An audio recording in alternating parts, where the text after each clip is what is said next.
A lot of people asking me, why do you hate Jon Jones? I don't hate Jon Jones. I've been covering Jon Jones since his UFC debut. We've had many chats, some on the record, some off the record.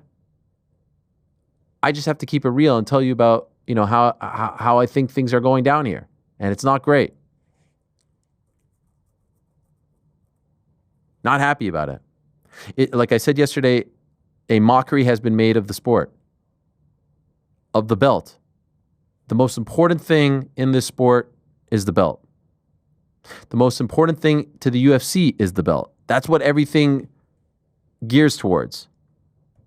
And they have told us they hate when people vacate the title or don't want to defend the title. Well, that's what's happening right now.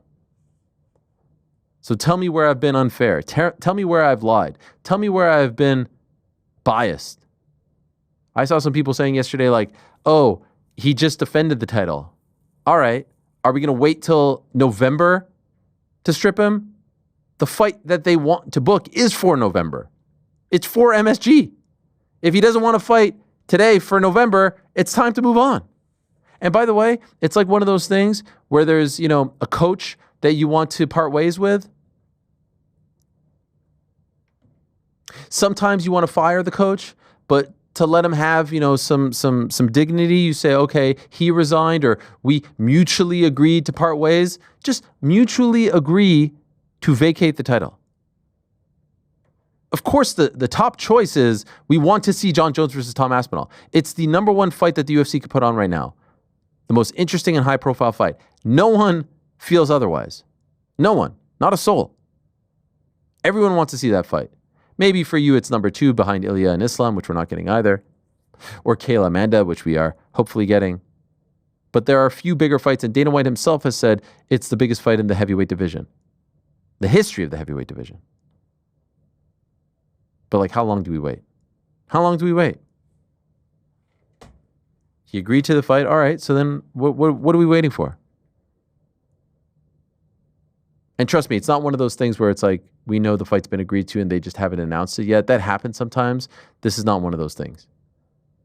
There was a but. There was a but there that was missing. He agreed, but.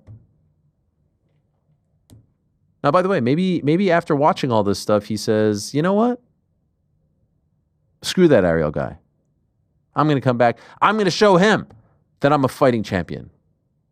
I'm going to show him. I'm going to stick it to him. I would love that. And I'd be happy to take credit for it. But I don't think that's going to happen. Or I don't think that's happening anytime soon. But let's see. I'm imposing an International Fight Week deadline. Right here and now, I'm imposing this deadline.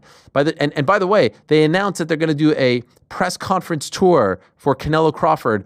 And one of the stops is June 27th, the day before Ilya versus Charles, International Fight Week, 317. I'm imposing an International Fight Week deadline. An announcement must be made. A decision must be made. That's when the eyes of the MMA world are on the UFC. It's their Super Bowl. Announce Tom Aspinall versus Jon Jones. Announce Tom Aspinall versus Francis Ngannou, which would be the ultimate swerve. Not going to happen, but wouldn't it be something? Or just announce Tom versus Cyril Gane. One of those. International Fight Week, it must be done. That's the deadline. I'm imposing that. I think they're going to adhere to my ultimatum. Thanks for watching this video. Before you go, if you haven't already, hit that subscribe button for us. Also, give us a thumbs up, leave a nice comment. These things go a long way. And while you're here, do check out the rest of the channel. We've got live shows and full interviews, clips, and a whole lot more. We're doing big things here, and we appreciate your support very much.